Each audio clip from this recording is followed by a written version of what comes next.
Students, very good evening to all of you. Dear student, इस lecture में हम alcohol, phenol और ethers chapter को आगे बढ़ाते हुए फिनोल्स की रिएक्शन करने वाले हैं। तो इस लेक्चर में हम बात करेंगे electrophilic substitution reaction of phenol. देखिए, वैसे तो हम बेसिकली इलेक्ट्रोफिलिक सब्स्टिट्यूशन रिएक्शन जब कैरिड आउट करवाते हैं बेंजीन के केस में या कोई भी सब्स्टिट्यूटेड बेंजीन के केस में, तो हम चेक करते हैं कि जो ग्रुप है वो ऑर्थो पैरा डायरेक्टिंग है या मेटा डायरेक्टिंग है। उसके बेसिस पर हम क्या कर देते हैं, प्रोडक्ट्स की फॉर्मेशन कर देते हैं। ठीक है। और यूजुअली जो भी सब्स्टिट्यूशन रिएक्शन होती है, जैसे कि हेलोजिनेशन है, सल्फोनेशन है, नाइट्रेशन है, हम कहते हैं प्रोबेबली वो किसी लुईस एसिड की प्रेजेंस में होती है, जैसे AlCl3 या FeBr3 etcetera. But in case of phenols, because phenols में जो ऑक्सीजन है वो हाईली एक्टिवेटिंग ग्रुप है, बेंजीन को बहुत सारी इलेक्ट्रॉन डेंसिटी डोनेट करके इसकी एक्टिवेशन को बहुत ज्यादा इंक्रीज कर देता है। तो प्रोबेबली अगर हम बात करें, बहुत सारी ऐसी रिएक्शन है हेलोजन की जो कि बिना लुईस एसिड के प्रेजेंस के भी हो जाती हैं। जैसे हम फर्स्ट स्टार्ट कर रहे हैं halogenation of phenol, halogenation of phenols. तो बच्चे अगर हम बात करें हेलोजिनेशन में, प्रोबेबली ये रिएक्शन अभी भी मैंने बात करी कि फिनोल्स का जो ऑक्सीजन है that is highly activating group, तो ये रिएक्शन बिना लुईस एसिड के हो जाती है। Means when phenol it is treated with bromine in presence of water. ठीक है, इसका मतलब एक्वस ब्रोमीन या आप ये बोल सकते हो ब्रोमीन वाटर। ठीक है, ब्रोमीन वाटर के साथ ही रिएक्शन हो जाती है, लुईस एसिड की यहाँ पे रिक्वायरमेंट नहीं पड़ती। तो बच्चे यहाँ पर हम एक्सपेक्ट करते हैं कि जो OH ग्रुप है वो कैसा ग्रुप है, ऑर्थो पैरा डायरेक्टिंग ग्रुप है। तो यहाँ पर हम एक्सपेक्ट करते हैं कि ऑर्थो पैरा प्रोडक्ट हमें मिलना चाहिए।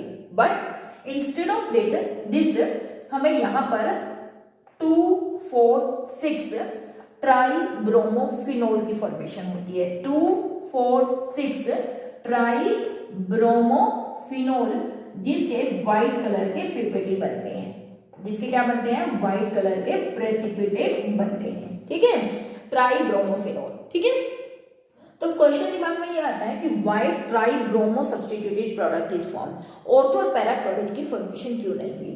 इससे पहले हम एक रिएक्शन और चेक करते हैं फिनोल की, कि अगर फिनोल की ब्रोमिनेशन करवाई जाए CH2 में या CCl4 ले लीजिए या क्लोरोफॉर्म ले लीजिए, तो उस टाइम पर यह देखा गया कि हमें मिले ऑर्थोब्रोमोफिनोल एंड पैरा ब्रोमोफिनोल, जिसमें ये मेजर और ये वाला क्या था, माइनर प्रोडक्ट था। हमें मालूम है हमेशा स्टीरिक हिंड्रेंस के कारण ऑर्थो प्रोडक्ट के ऊपर पैरा प्रोडक्ट डोमिनेट कर जाते हैं, क्योंकि यहाँ ज्यादा स्टीरिक हिंड्रेंस होती है, यहाँ पर स्टीरिक हिंड्रेंस नहीं होती है।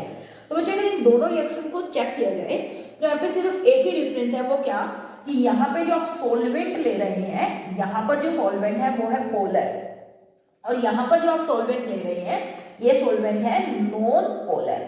तो इट्स मीन दैट ये पोलर और नॉन पोलर सॉल्वेंट ही इफेक्ट डाल रहे हैं किसके ऊपर, ट्राई सब्स्टिट्यूशन हो रहा है या फिर मोनो सब्स्टिट्यूशन हो रहा है। तो बच्चे अगर हम यहाँ पे बात करें, जो पोलर सॉल्वेंट है वाटर, ये क्या करता है, इस फिनोल को फिनोक्साइड आयन में चेंज कर देता है। Polar solvent phenol it changes phenol into polar solvent water it changes phenol into phenoxide ion, and due to this हमें मालूम है कि फिनोक्साइड आयन तो बहुत ज्यादा एक्टिवेटिंग ग्रुप है, इसीलिए एक ही बार में ट्राई सब्स्टिट्यूशन आकर। तो यहाँ पे अगर हम बात करें, polar solvent convert phenol into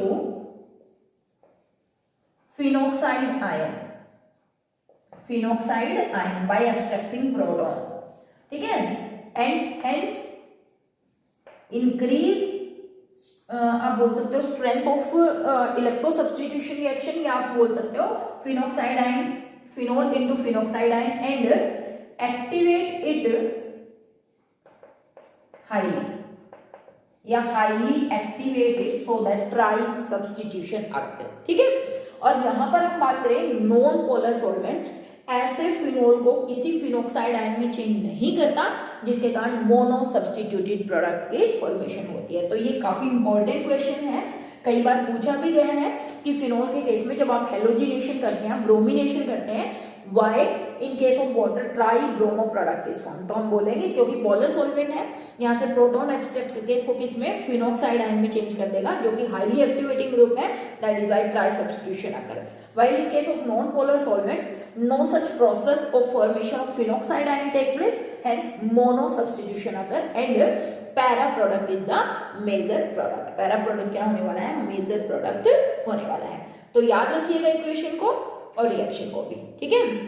Now let me talk about nitration of phenol, ठीक है। किसकी बात कर रहे हैं? Nitration of phenol। चलिए देखिए, जब नाइट्रेशन की गई फिनोल की, हम सबसे पहले बात करें किसके साथ? With dilute HNO3, with dilute HNO3, ठीक है। डाइल्यूट HNO3 के साथ जब नाइट्रेशन करेगी फिनोल की प्लस HNO3,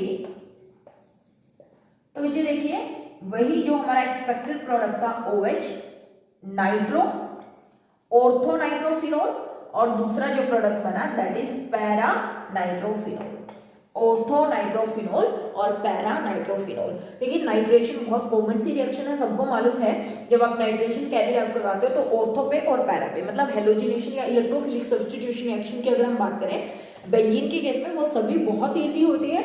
वो ग्रुप डिसाइड कर देता है कि जो ग्रुप है वो किस, मतलब जो ऑलरेडी प्रेजेंट ग्रुप होता है उसको देख के हम ग्रुप नेक्स्ट जो इनकमिंग ग्रुप होता है उसको या तो ऑर्थो पोजीशन पर या पर कहां पर पैरा पोजीशन पर डायरेक्ट कर देते हैं। तो यहाँ पर ऑर्थो एंड पैरा फिनोल की फॉर्मेशन। और बच्चे यहाँ पर ये जो था मेजर प्रोडक्ट था और ये जो प्रोडक्ट था माइनर था, बट अगर मैं यील्ड की बात करूं दोनों ही केस में जो ऑर्थो और पैरा प्रोडक्ट की यील्ड थी वो कम आती है, ठीक है। और अगर यहाँ पे बात करें कि क्यों ये मेजर था, तो हमें मालूम है कि ऑर्थो नाइट्रोफिनोल में इंट्रामॉलिक्यूलर हाइड्रोजन बॉन्डिंग होती है, इंट्रामॉलिक्यूलर हाइड्रोजन बॉन्डिंग, और जो पैरा होता है उसमें इंटरमॉलिक्यूलर हाइड्रोजन बॉन्डिंग होती है, इंटरमॉलिक्यूलर हाइड्रोजन बॉन्डिंग, ठीक है। आप शो करना चाहें कर भी सकते हैं। देखिए O negative double bond O, और ये जो H था यहाँ पर इस ऑक्सीजन के साथ हाइड्रोजन बॉन्डिंग करता है। और इसी इंट्रामॉलिक्यूलर हाइड्रोजन बॉन्डिंग के कारण हम बोलते थे कि सरफेस एरिया डिक्रीज हो जाता है, और सरफेस एरिया डिक्रीज होने के कारण ये क्या हो जाता है? More volatile. तो we can say it is more volatile या इट इज स्टीम वोलेटाइल, ऐसा भी बोला जा सकता है। It is steam volatile means we can say it have lower boiling point. लेकिन जब आप पैरा की बात करते हो तो एक मॉलिक्यूल इधर दूसरे नाइट्रोफिनोल के साथ, इधर ये वाला NO2 के साथ, इसके साथ फर्दर ये नीचे की तरफ इंटरमॉलिक्यूलर हाइड्रोजन जब भी बॉन्डिंग होती है हमने पढ़ा हुआ है कि बहुत ज्यादा पॉलीमेरिक स्ट्रक्चर बनते हैं और melting boiling point usually increase हो जाते हैं। तो ये स्टीम वोलेटाइल है, ये लेस वोलेटाइल है, ये मोर वोलेटाइल सब्सटेंस बनता है ड्यू टू इंट्रा और इंटरमॉलिक्यूलर हाइड्रोजन बॉन्डिंग, ठीक है। तो डाइल्यूट HNO3 के साथ नाइट्रेशन करवाएंगे तो ऑर्थो एंड पैरा प्रोडक्ट मिलेंगे, जिनमें ortho nitrophenol due to intramolecular hydrogen bonding major product बनता है, ठीक है। लगभग 40% के आसपास बनता है, और इसकी अगर हम बात करें 13-14 के आसपास बनता है, ठीक है। देन अगर हम बात करें nitration of phenol with concentrated HNO3, concentrated HNO3, तो बच्चे जब फिनोल की नाइट्रेशन कंसंट्रेटेड HNO3 के साथ करवाई जाती है तो ट्राई नाइट्रो सब्स्टिट्यूटेड प्रोडक्ट की फॉर्मेशन होती है, means formation of 2,4,6 try nitrophenol, जिसको बोलते हैं picric acid which is yellow in colour, ठीक है। लेकिन जो ये प्रोडक्ट बनता है इसकी यील्ड बहुत ज्यादा लो होती है। समझ में नहीं बात, हमने क्या बात करी कि phenol when reacted with concentrated sulphuric acid try nitrophenol is form, but this try nitrophenol have very low yield, बहुत कम पिक्रिक एसिड यहाँ पर फॉर्म होता है। क्यों? क्योंकि HNO3 स्ट्रॉन्ग ऑक्सीडाइजिंग एजेंट, वो फिनोल को बेसिकली ऑक्सीडाइज कर देता है, इसीलिए ट्राई नाइट्रोफिनोल की यील्ड क्या होती है? कम मिलती है। HNO3 क्या है? गुड ऑक्सीडाइजिंग एजेंट, ठीक है। तो it oxidise most of the phenol, तो इसीलिए ट्राई नाइट्रो जो प्रोडक्ट बनता है वो लोअर अमाउंट में मिलता है, मतलब कम यील्ड मिलती है, ठीक है। तो फिर आजकल अगर हम बात करें ट्राई नाइट्रोफिनोल को किस तरीके से बनाया जाता है उसकी हम बात करें कि किस तरीके से अगर हमें ये पिक्रिक एसिड काफी सारी लार्ज अमाउंट में चाहिए, तो हम क्या कर सकते हैं। तो मुझे अगर हम बात करें फिनोल हमने लिया, पहले उससे पहले मैं एक सल्फोनेशन की बात कर रही हूं यहाँ पर, सल्फोनेशन ऑफ फिनोल, फिर इस पर रीच करेंगे। ठीक है, देखिए बच्चे सल्फोनेशन के लिए हमने लिया कंसंट्रेटेड H2SO4, और अगर मैं बात करूं this reaction is temperature controlled reaction, means इस रिएक्शन को अगर आप लगभग 288 केल्विन से लगभग 293 केल्विन पर करवाएंगे, ठीक है, एग्जैक्ट टेम्परेचर नहीं भी हो सकते, थोड़ा बहुत इधर भी हो सकता है, you can say low temperature. तो बच्चे लो टेम्परेचर पर ऑर्थो पोजीशन पर SO3H ग्रुप यानी कि ortho hydroxy benzene sulphonic acid की फॉर्मेशन होगी, और यही रिएक्शन आप लगभग 373 केल्विन या more than this high temperature पर करवाएंगे, तो यहाँ पर पैरा सब्स्टिट्यूटेड फिनोल की फॉर्मेशन होगी, यानी कि para hydroxy benzene sulphonic acid is formed. और अगर इस ऑर्थो प्रोडक्ट को भी हाई टेम्परेचर पर हीट कर दिया जाए 373 केल्विन आसपास या 393 के आसपास, तो ये भी ऑर्थो प्रोडक्ट में किसमें पैरा में चेंज हो जाता है। तो this one is kinetically controlled product and this is thermodynamically controlled product. तो thermodynamically controlled product is major product, ठीक है, इंस्टेड ऑफ ऑर्थो हाइड्रोक्सी। तो बेसिकली हमने कहा कि बनाने तो हमें दोनों ही है, अगर हमें सल्फोनेशन आ जाता है तो फॉर्म तो हमें दोनों ही करने हैं, बट यूजुअली लो टेम्परेचर पर ऑर्थो प्रोडक्ट प्रीडोमिनेट करता है और हाई टेम्परेचर पर कौन सा पैरा प्रोडक्ट प्रीडोमिनेट करता है। तो this is kinetically control, this is thermodynamically controlled product. ठीक है, अब हम बात करेंगे कि पिक्रिक एसिड की यील्ड को कैसे बढ़ाया जाए। तो आजकल बच्चे क्या किया जाता है, पहले सल्फोनेशन किया जाता है और यहां से जो हमें ये दो सल्फोनिक एसिड्स मिले हैं इनका फर्दर करवा दिया जाता है nitration with concentrated sulphuric acid, concentrated nitric acid. और जो कंसंट्रेटेड नाइट्रिक एसिड के साथ यहाँ पर रिएक्शन करवाते हैं इन दोनों की, तो बेसिकली डीसल्फोनेशन होता है और साथ में नाइट्रेशन होता है। और डीसल्फोनेशन और नाइट्रेशन के बाद हमें मिल जाता है 2,4,6 try nitrophenol means picric acid and yield is approximately 90%, मतलब हाई यील्ड में हमें यहाँ से पिक्रिक एसिड मिलता है।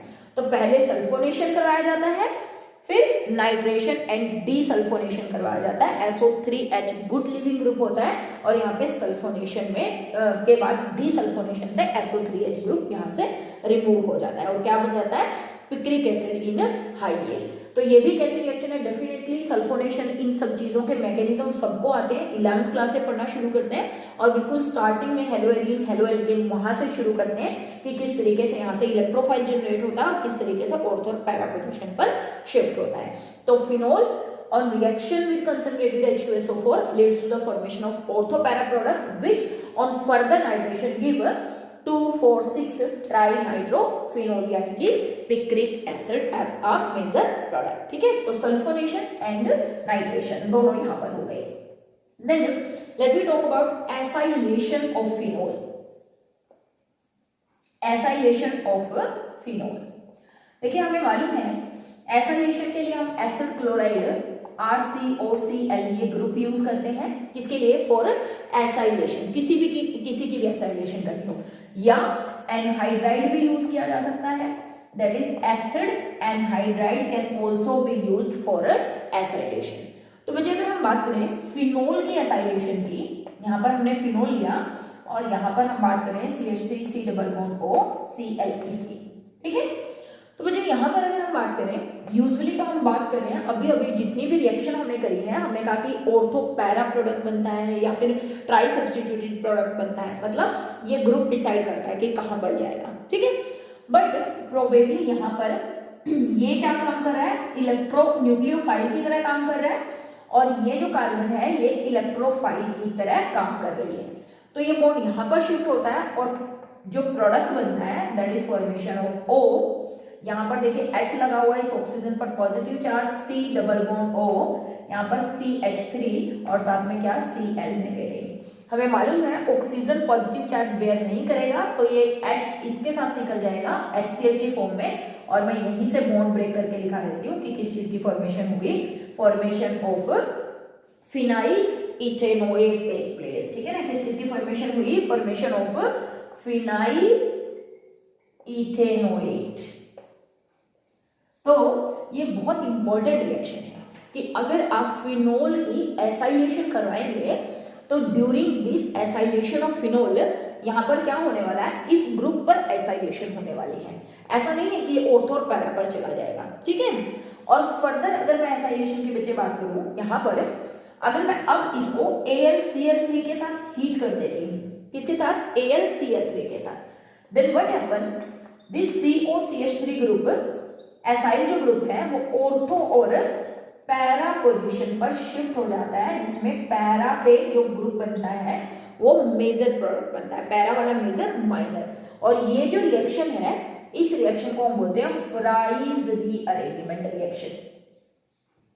क्या बोलते हैं? Fries rearrangement reaction. तो देखिए, अगर सिंपल हमें दिया हुआ है कि एसाइलेशन ऑफ फिनोल करना है, then we have to stop the reaction at this stage, that is formation of phenyl acetate या फिनाइल इथेनोएट टेक प्लेस। लेकिन अगर हमें फर्दर दिया हुआ है कि you have to heat this with AlCl3 that is Lewis acid, then what happen? वही phenol क्या करेगा? ऑर्थो और पैरा प्रोडक्ट की फॉर्मेशन करेगा और ऑर्थो और पैरा पर पैरा सब्स्टिट्यूटेड प्रोडक्ट बन जाएगा। तो ये जो रिएक्शन है, इस रिएक्शन को क्या बोलते हैं? Fries rearrangement reaction. तो इस तरीके से acylation of phenol, fries rearrangement, और ये दो रिएक्शन हमें एक साथ ध्यान में रखनी है कि अगर फ्राइज पूछी हुई है तो पूरा रिएक्शन आप लिख सकते हो, यहां से भी शुरू कर सकते हो, यहां से भी शुरू कर सकते हो, लेकिन अगर एसाइलेशन दिया है तो आपको यहां तक रिएक्शन को शुरू करना है। ठीक है, सिमिलरली यहां पर एक और बात कर लेते हैं कि अगर हमने फिनोल को एसिटिक एनहाइड्राइड के साथ भी हीट कर दिया है तो भी हमारा एसाइलेशन ही होने वाला है, सेम होगा।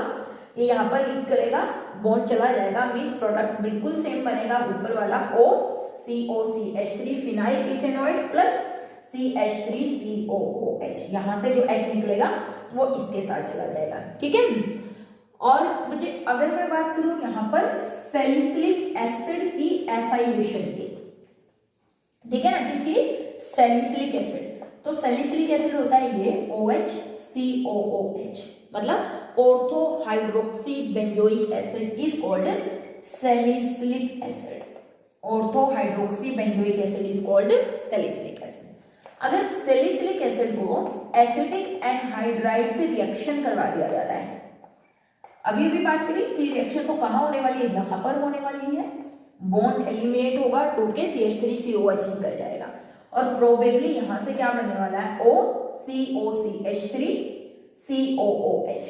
तो बच्चे अगर मैं इसकी बात करूं तो ये एक मेडिसिन है जिसको हम बोलते हैं एस्पिरिन, नाम सुना ही होगा सबने, और साथ में एलिमिनेट हो जाएगा CH3COOH। मींस सैलिसिलिक एसिड की एसाइलेशन करवाने से हमें एस्पिरिन मेडिसिन की फॉर्मेशन होती है। इसी तरीके से वेरियस रिएक्शन से हम डिफरेंट प्रोडक्ट्स की फॉर्मेशन कर सकते हैं, मतलब कुछ और भी मेडिसिन के कॉन्स्टिट्यूएंट यहाँ से प्रिपेयर किए जा सकते हैं।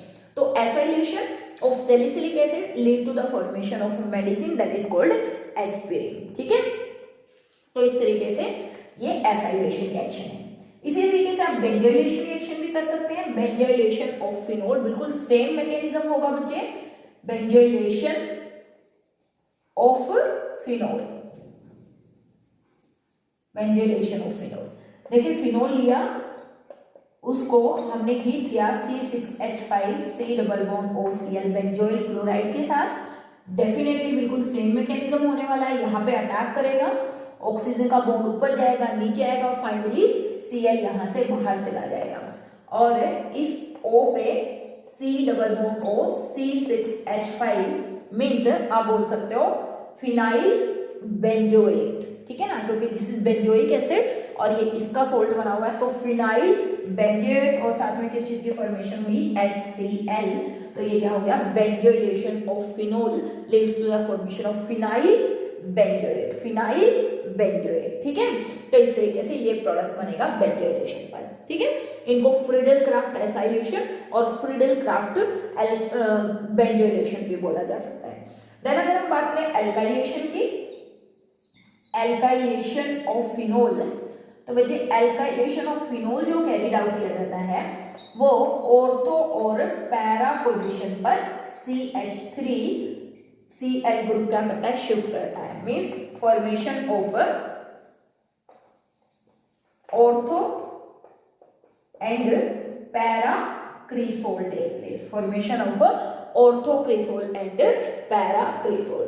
तो डाइल्यूशन ऑफ फिनोल जो ये रिएक्शन है बेटे, ऑब्वियसली ये AlCl3 एनहाइड्रस AlCl3 के प्रेजेंस में होगी, तभी हमारा क्या बनेगा, ऑर्थो और पैरा सब्स्टिट्यूटेड प्रोडक्ट की फॉर्मेशन होने वाली है। तो यहाँ से HCl एलिमिनेट हो जाएगा और ऑर्थो और पैरा प्रोडक्ट की फॉर्मेशन होगी। तो student these are some of the reactions of phenol. हालांकि ये नहीं है कि अभी पूरी रिएक्शन नहीं हुई है, अभी कुछ और रिएक्शंस हमें फिनोल के लिए करनी है, लेकिन इस लेक्चर में इतना ही। मिलेंगे नेक्स्ट लेक्चर में, जहां पर हम फिनोल की कुछ और इंटरेस्टिंग रिएक्शन की बात करेंगे।